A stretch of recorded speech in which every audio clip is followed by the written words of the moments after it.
나는 공식적으로 어찌됐건 두 번째 부인이었습니다. 얼굴도 못 본 아버지의 첫 부인이자 첫 번째 돌아가신 큰 어머니께서는 생전 딸만 5명 낳으셨는데 그것 때문에 할머니 할아버지에게 온갖 시집살이에다 모진 말씀을 많이 들으며 사셨다고 하더라고요.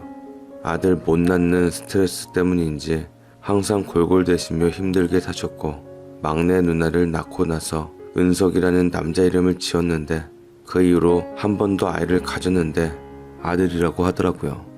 하지만 뱃속 아이는 어떤 불명확한 원인으로 숨을 거두고 말았고 그 충격으로 큰어머니께서는 쓰러지며 병상에 누워 계셨다 합니다.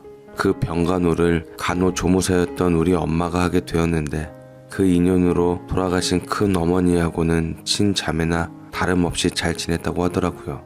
돌아가시기 전까지 손수수발하며 진심으로 대하고 편하게 보내드렸는데 공교롭게도 하필 아버지와 엄마가 어떻게 인연이 된 건지 눈이 맞아서 결혼을 하게 된 것이었죠.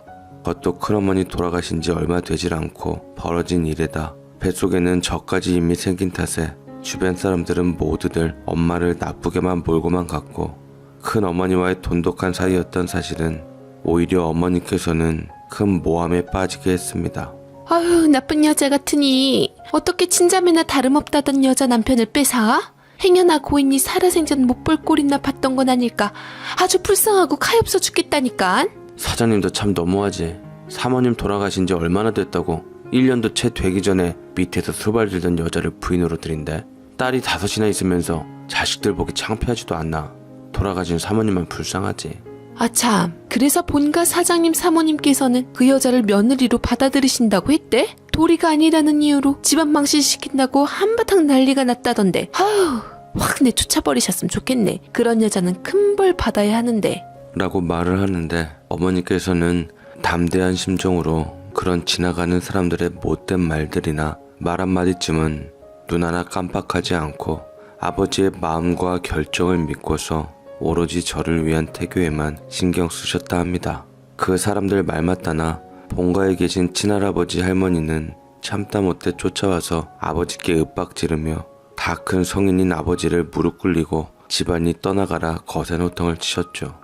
조강지처 저 세상 가자마자 뭐 하는 거냐? 집안 망신 다 지키려고 작정한 거냐? 당장 저 못된 것을 내쫓아라. 아휴, 동네 망신스러워서 원. 아버지 그러지 마시고 쫓아내시기 전에 제 말 좀 들어보세요. 저 사람 뱃속에 있는 아이가 바로 아들이랍니다.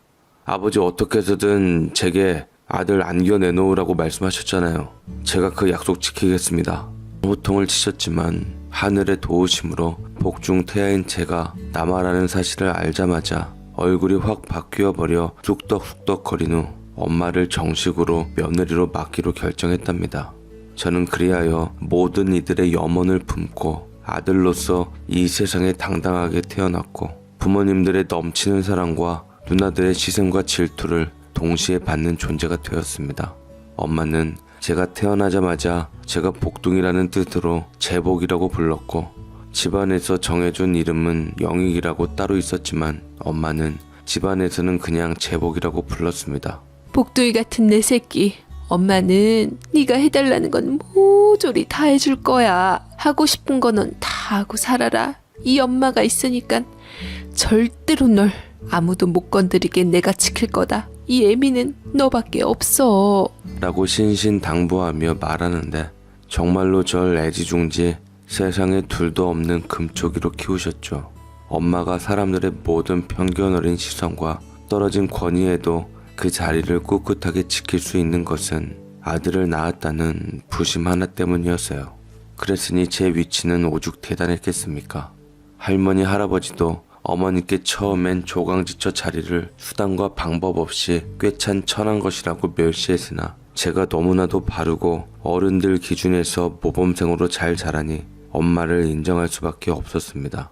엄마는 모든 이들이 절 집중하고 있다는 것을 알고 절 서울대에 보내기 위해서 아낌없이 교육비를 쏟아부었어요. 저는 어렸을 적부터 엄마가 당부한 말 때문에 아무리 힘들고 피곤해도 버틸 수밖에 없었습니다. 더 작았을 때 제가 철모르고 투정 부리자 엄마는 제 어깨를 꽉 부여잡고 눈을 강하게 뜨시며 당부하시더라고요. 제복이, 네가 무조건 잘 돼야 엄마와 네가 이 집안에서 살아남을 수 있다. 한평생 엄마는 가난하게 살아서 만약 이 집에서 쫓겨나게 되면 상상도 못할 정도로 비참하게 살아갈 거야. 널 호시탐탐 쫓아내려는 누나들과 친척들에게 보란듯 네가 더 잘 돼야 돼. 그래야 아버지 뒤를 잇고 사업체를 물려받아 우리는 잘 살 수 있게 된단다.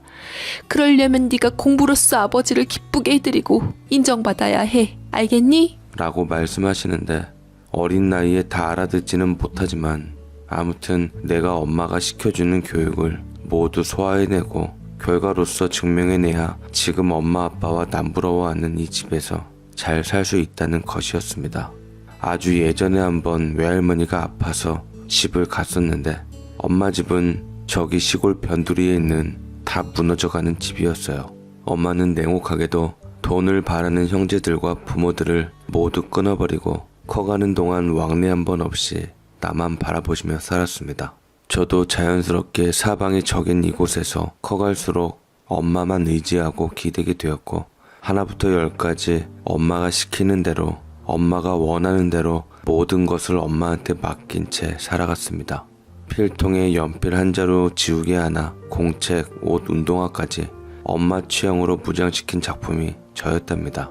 그러다 보니 학창시절 저를 아는 친구들은 손가락질하며 저를 마마보이라고 불렀더랬죠. 야, 반장 회장도 니네 엄마 치맛바람 때문에 다 된 거면서 지 능력으로 된 것 마냥 콧대 높이기는 넌 하나부터 열까지 엄마 없으면 못 살지? 엄마. 어휴, 지 엄마 없었으면 저거 어떻게 살았을까 몰라. 쟤 완전 마마보이야. 아직까지 엄마가 밥도 떠먹여준다더라. 사내 녀석이 창피한 줄도 모르고. 우리 엄마가 쟤네 엄마, 쟤네 아빠랑 어떻게 결혼했는지도 다 말해줬어.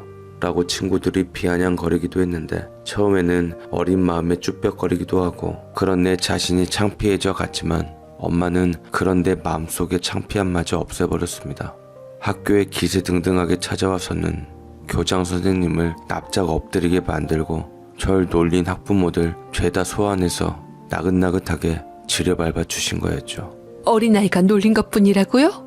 장난이었다고요? 개구리에게 장난으로 던진 돌에 맞아 갈 수도 있습니다. 우리 아이가 친구들로 하여금 다시 한번 상처를 받거나 어려워하는 일이 생기면 더 이상 저도 가만히 있지 않겠습니다. 저희 애 아빠가 누군 줄 아시죠?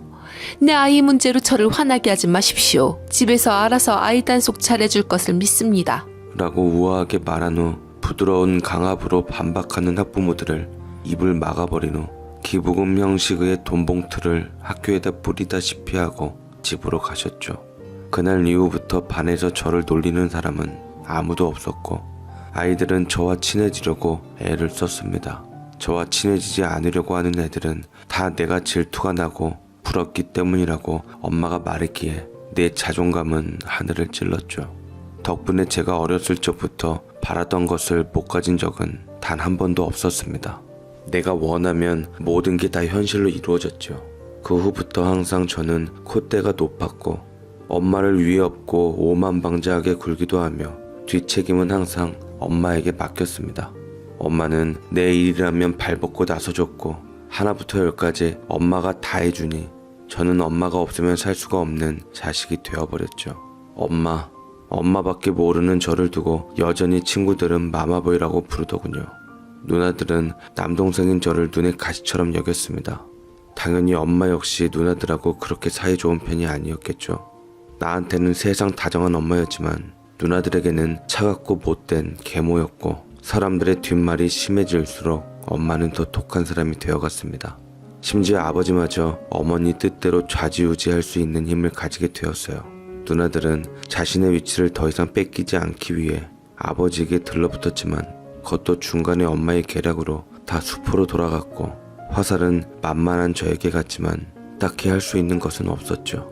그렇게 저는 엄마 보호 아래 점차 어른이 되어갔고 세상에 내가 1인자가 된 양 착각하며 자신만만하게 명문대에도 당당히 입학했습니다. 누나들은 명문대에 입학했어도 겨우 등록금이나 내주었던 아버지는 내가 누나들과 같은 학교에 입학하자 대우가 다른 것은 절 더 우쭐거리게 만들었죠. 누나들, 내 차 어때? 이번에 나 대학 입학했다고 벤츠 스포츠카로 뽑아줬어. 아빠가 끝내주지. 그러니까 누나들도 나한테 잘해. 그래야 나중에 아버지 모든 재산들이 나한테 돌아왔을 때 내가 콩고물이라도 좀 떼주지 않겠어. 늘상 나를 시기하고 경계하는 누나들의 속을 긁고자 마음에 있는 말을 감추지 않고 했고, 이에 질리거나 이 꼴 저 꼴 보기 싫던 누나는 일찌감치 집안에서 나가 독립을 하거나 외국으로 나가거나 시집을 가기도 했습니다. 근데 그중 하나 돌연변이가 있었어요. 바로 은석이 막내 누나였습니다. 영희가, 나는 언니들이랑 달라. 나만큼은 네 편이고 어머니 아버지 편이야. 어차피 우리 엄마 얼굴도 기억도 안 나고 나는 날 친딸이나 다름없이 대해주는 어머니가 더 살가워. 오랫동안 효도하고 너랑도 잘 지내고 싶어. 막내 누나만큼은 대사를 알았던지 똑똑하게 처신하며 나와 우리 어머니께 유일하게 잘해주었습니다. 엄마한테도 예쁘게 어머니 하니 우리 어머니께서도 살가운 딸이라며 챙겨주었고, 아버지도 예뻐해줬으니 누나는 더욱더 잘하려고 노력했죠. 누나는 거기다 똑똑한 사람이어서 대학 졸업하자마자 여행을 좋아해서 여행에 관련된 사업을 꾸렸는데 그것도 어느 정도는 잘 되었습니다. 누나 덕분에 저는 천군만마를 얻은 것 같았고, 간혹 누나에게 용돈도 타 쓰고 저는 군대도 면제된 채 룰루랄라한 일상을 보냈죠. 저는 그맘때쯤 아버지 건강이 별로 좋질 않아 엄마가 아버지 저 세상 가시기 전에 후사를 바라던 터에 일찌감치 집안 좋은 여자와 맞선을 보고 다녔는데 하나같이 제 흥미를 끄는 여자들이 없었어요. 있는 집에서도 별의별 사람들이 다 많아서 각양각색인 사람들이 많긴 했는데 제가 눈이 좀 높아서 그런지 따지는 게 많아서 그런지 저랑 맞는 사람을 찾기 어려웠습니다. 그나마 외모가 좀 괜찮은 이대 나온 여자랑 연애를 하다가 결혼 전제로 만나고 있었는데 같이 있을 때마다 별로 가슴 두근거리는 것도 없고 생각보다 애정이 잘 생기질 않았어요. 엄마는 내 이런 마음을 알아채고는 항상 신신당부를 했습니다. 너, 나은이네 집안이 얼마나 괜찮고 돈 많은 집안인 줄 누구보다 잘 알지? 우리보다 잘난 집안의 여자가 좋다 하니 너는 무조건 나연이 휘어잡아서 결혼까지 무사히 가야 돼. 요새 아무리 인생 잘 살아도 결혼할 사람 잘못 만나면 까딱 큰일 나는 법이니까. 라고 말씀하셔서 저도 엄마 말 잘 듣는 사람이라 사귀고 있었던 나연이한테 잘해주려고 했지만 영 답답한 구석이 많아 따분하기만 했습니다. 나연이도 말 잘 들어야 하는 집안에서 자라 드센 예비 장모의 말만 잘 듣고 온실 속 화초로 자란 여자인데 성격도 워낙 온순하고 다소곳한 게 우리 엄마 맘에 쏙 들었던 모양이더라고요. 친구들에게 소개했더니 아내감이라고 딱이라고 하면서 잘 어울리는 한 쌍이라고 지켜 올려줬지만 나연이한테 저는 그닥 매력을 못 느끼고 있었습니다. 그러던 찰나 누나가 저한테 기막힌 타이밍으로 연락이 왔고 저는 그 연락 한 통으로 그야말로 인생이 변하게 되었습니다.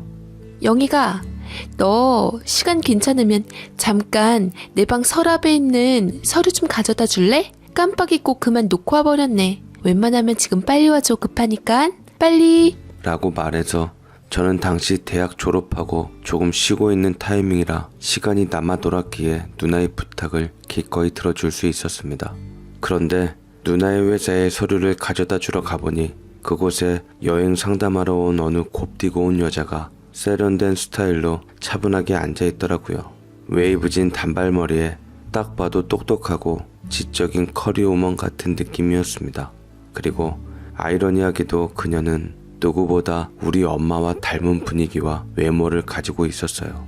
왜 아빠와 사이좋은 딸들이 아빠 닮은 사람하고 결혼한다더니만 저 역시 엄마와 사이가 좋아서인지 엄마 닮은 사람에게 끌리는 건 인지상정이었나 봅니다. 발랄하면서도 아름다운 면모를 가진 그녀에게 시선을 못 대고 바라보고 있었는데 알고 보니까 누나의 친구였죠. 제가 누나에게 서류를 건네주는 것도 잊은 채 넋 놓고 그녀를 바라보고 있자 피식 웃고는 정식으로 소개해줬습니다. 여긴 내 친구 세란이라고 해. 되게 예쁘지? 내 친구들 중에서 제일 예쁜 애인데 이번엔 남자친구랑 헤어진 것 때문에 마음이 안 좋았는지 여행을 떠나고 싶어서 찾아왔다더라고. 영익이 너도 여행 곳곳을 많이 다녀왔으니 좋은데 잘 알 거잖아? 세란이 여행지 추천 좀 해줘라. 라며 친절하게 남자친구랑 헤어진 것까지 얘기를 해주는데 저도 모르게 기분이 확 좋아지더라고요. 저는 떨리는 마음을 애써 감추고는 이상형의 그녀에게 제가 다녀온 여행지를 추천해주게 되었습니다. 한참을 장단점을 가려내며 여행지를 설명하고 있었는데 그 여자가 저를 바라보더니 부드럽게 미소를 띄우더라고요. 영익 씨는 굉장히 좋은 사람이네요. 은석이 동생 있다는 얘기는 들었는데 이렇게 자상하고 핸섬한 줄 몰랐어요. 입 아프게 열심히 설명해 주셨는데 제가 밥 살게요. 대신 식당은 제 맘대로 정할게요. 같이 가요. 라고 절 자신의 차로 이끄는데 얼떨결에 난감하게 그 여자 손에 이끌려가는 전 누나를 보았고 그때 누나의 시선은 마치 모든 것이 순조롭게 되어간다는 그런 얼굴이었지만 그때까지만 해도 별 의심 없이 내 동생 맛있는 거 사주라는 든든한 응원만 믿었답니다. 대신 한 가지 맘에 걸리는 것은 있었어요. 누나는 그녀와 함께 가기 전 저를 불러 세웠습니다. 너 만약에 어머니께서 세란이 나중에 어디서 만났냐고 하면 절대로 내 친구라는 말을 하면 안 돼? 나랑 관련도 없는 사람인 거야 세란이는. 괜히 이상하게 오해받아서 어머니랑 아버지께 미움받고 싶지 않아서 그래. 알았지? 그때까지만 해도 저는 세란 씨에게 호감만 있었을 뿐이니 그냥 미래를 예상치 못한 채 가볍게 알겠다고만 했습니다. 세란 씨는 저를 어느 후미진 분식집으로 데려갔는데 꽤나 오래된 분식집이었어요. 그런데 맛집으로 잘 알려져 있는 곳이라 하면서 이것저것 분식을 시켜주더라고요. 떡볶이, 순대, 김밥, 오뎅, 튀김 뭐 이런 것들이었는데 사실 전 어렸을 때부터 엄마가 길거리 음식은 자제하라고 한 통에 안 먹고 살았던 터라 입맛에 잘 맞진 않았습니다. 근데 그녀가 같이 있다고 생각하니 맛없는 것도 맛있게 느껴지더라고요. 잘 먹는 저를 밝게 쳐다보는 그녀의 시선에 무척이나 쑥스러웠습니다. 그 인연으로 저희는 자주 만나게 되었어요. 처음에는 누나 동생으로 시작하다가 점차 남녀로서 끌리는 감정에 가까워지기 시작했는데 그녀도 제가 친구 동생이지만 좋아한다고 말하더라고요. 그녀의 고백을 들었을 때 온 세상을 다 가진 것처럼 기뻤습니다. 하지만 그녀는 제게 감추는 것이 많았어요. 학교를 어디 나왔는지, 가족은 몇 명이 있는지 궁금함에 은근슬쩍 물을 때마다 화제를 다른 데로 돌렸습니다. 속으로 내내 엄마한테 어긋나지 않는 사람이면 좋겠다라는 생각을 수없이 했지만 느낌적으로 피하는 것을 보자니 아무래도 좋은 집안의 사람이나 학벌이 좋지 않음을 직감적으로 느꼈습니다. 하지만 취향도 같고 관심사도 비슷하고 마치 그녀와 저는 운명인 것처럼 퍼즐에 끼워 맞춘 듯 딱 떨어지는 느낌이었어요. 연상이긴 했으나 나이 차이도 얼마 차이 나질 않았고 그녀와 만나면 만날수록 곁에 있는 결혼 상대자였던 나연이가 껄끄럽게 느껴졌습니다. 아무것도 모르는 나연이는 저를 기다리고 곁을 지켰는데 시간이 지날수록 둔한 그녀도 제게 이상한 점을 느꼈던지 결국 세란이와 같이 있는 것을 들키고야 말았죠. 나쁜 자식, 네가 나한테 어떻게 그럴 수가 있어. 내가 너한테 어떻게 했는데. 우리 부모님이 너 근본 없는 둘째 자식이라고 했을 때도 너에 대한 마음 변치 않고 살았는데 네가 어떻게 그럴 수가 있냐고. 너보다 나이 많은 여자랑 잘 먹고 잘 살아라 이 나쁜 자식아. 나연이는 울먹거리며 제게 직접 싸온 도시락을 확 던져버린 후 두 번 다시 내게 연락을 하지 않더군요. 그리고 수순대로 자연스럽게 부모님에게 모든 것이 알려지고야 말았습니다. 세란이의 정체에 단단히 화가 난 엄마는 당연히 세란이를 반대하며 나섰죠. 누구보다 나연이와의 사이를 응원하고 있었던 엄마에게는 며느리감이 오직 나연이뿐이었는데 세란이의 존재는 거추장스럽고 어떤 집안인지 사람인지도 정보가 필요한 상황이었으니까요. 엄마는 바로 세란이에게 사람을 붙였고 엄마 능력이 탁월한 건지 얼마 지나지 않아 세란이의 모든 것이 다 알려지게 되었습니다. 여태 내가 몰랐던 사실 하나하나까지 말이죠. 저도 세란이가 자신의 집에 대해서는 잘 말을 하질 않아서 아무것도 모르는 상황이었는데 엄마는 저더러 아무것도 모르고 사랑만으로 만난다는 말에 온갖 질책을 다 하더라고요. 네가 내 허락 없이 아무도 모르게 이 여자를 만나리가 아닌데 정말 너한테 자식으로서 실망감이 크구나. 두말하지 않으마. 그 애랑 당장 헤어지거라. 그 애를 보니까 내 느낌이 좋질 않아. 나연이랑 다르게 너를 좋아하는 느낌이 전혀 없어. 거기다 집안도 알아보니 부모님도 안 계시고 할머니가 분식집을 하면서 키웠다더구나. 그리고 너 걔 학벌 봤니? 대체 어디서 만나서 데려온 거니? 넌 대체 그 일을 어떻게 알게 된 건지 난 그게 가장 궁금하구나. 엄마의 다그침에 저는 그녀를 막내 누나가 나에게 소개시켜 주었다는 말을 차마 말을 할 수는 없었습니다. 그렇게 되면 막내 누나가 곤란해질 게 뻔했으니까요. 누나가 혹여나 하는 마음으로 일찌감치 제게 약속을 받아두었던 건 신의 한 수였던 것 같습니다. 마치 내가 세란이하고 이런 사이가 될 줄 알고 미리 예상이라도 한 듯 말입니다. 저는 자존심인 건지 그녀에 대한 사랑인 건지 물러서고 싶지 않아서 엄마에게 맞섰습니다. 더 이상 마마보이가 되고 싶지도 않고 그렇게 불리고 싶지도 않다며 더 이상 엄마가 내 인생에 참견하지 말아달라고 내 인생 내가 살겠노라고 소리를 질렀지만 엄마는 처음으로 반항적인 내 모습에 이미 뒤로 넘어가기 직전이었죠. 엄마는 한강에 가겠다고 울고 불고 통곡을 하셨고 이 사실을 아버지께서 아시다가는 그야말로 쫓겨날 거라고 정신 차리라고 난리를 치셨습니다. 들어 누웠던 엄마는 내가 세란이와 헤어지기 전까지는 다신 날 안 보겠다고 하셨고 저는 일단 세란이를 만나보겠다고 엄마를 말린 뒤 어머니의 말에 예고 없이 세란이와 처음으로 간 분식집에를 갔는데 거기서 세란이가 할머니를 돕고 있더라고요. 처음 그녀와 식사를 하러 간 분식집은 바로 그녀의 할머니가 운영하는 곳이었고 그녀는 저를 보고 소스라치게 놀랐지만 이내 크게 동요 않는 척하고 저와 얘기를 나눴습니다. 미안해. 일찌감치 얘기 못해서. 속일 생각이 아니라 그냥 말을 안 한 것뿐이라고 생각해줬으면 좋겠어. 그냥 처음부터 얘기를 못하게 되니 계속 말을 못하게 되더라고. 나 사실 가방끈도 짧아서 일찌감치 그냥 여러 가지 일하면서 집안의 생계를 도맡아 살았어. 살려면 내가 할 수 있는 일은 뭐든지 해야 했고 할머니께 겨우 분식집을 마련해드린 후 모든 일은 그만두고 지금은 검정고시 준비하면서 나도 대학 다시 들어갈까 생각 중이야. 이런 내가 싫으면 언제든 떠나도 좋아. 미안해. 상처 줘서. 라고 말을 하는데 그녀는 이 사연에서 말 못할 많은 직업을 바꾸면서 살았고 그것 때문에 학교에서 퇴학당했다고 하더라고요. 막내 누나와 초등학교 동창인 건 정말 사실이라고 했습니다. 처음에는 기가 막혔지만 어찌나 언변이 좋든지 딱한 사정에 마음이 이해가 되었고 지금이라도 그녀를 용서하고 너무나도 좋아하는 마음에 다 받아들이고 싶었지만 여태 저를 봐오고 어머니 말만 듣고 자란 내가 엄마를 어기고 그녀와의 사랑을 지키기 위해서 헤쳐나갈 자신이 없었습니다. 내 눈치를 보며 혹여나 내가 마음을 고쳐먹진 않을까, 자신을 용서하진 않을까 개슴츠레한 눈빛으로 일말의 희망을 안고 나를 지켜보았지만 나는 그녀의 기대와는 달리 다른 선택을 했습니다. 미안하지만 그녀에게 헤어지자고 말을 한 후 첫 단추가 잘 끼워졌으면 좋았을걸. 너를 사랑한 건 진심이었지만 우리 어머니 마음을 아프게 하면서까지 너와 사랑을 지킬 자신이 없다며 이별을 통보했죠. 그러나 그녀는 제 이런 결정에 놀랐는지 몸을 떨기 시작했고 눈물을 주르르 흘리며 미안하다는 말과 다른 여자와 행복했으면 좋겠다고 말을 한 후 저를 보내었습니다.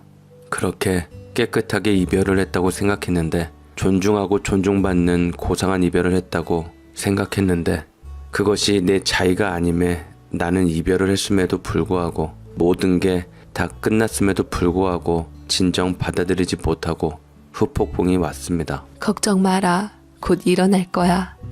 엄마 뜻에 따라줘서 정말 고맙고 누구보다 네가 자랑스럽단다 내 아들.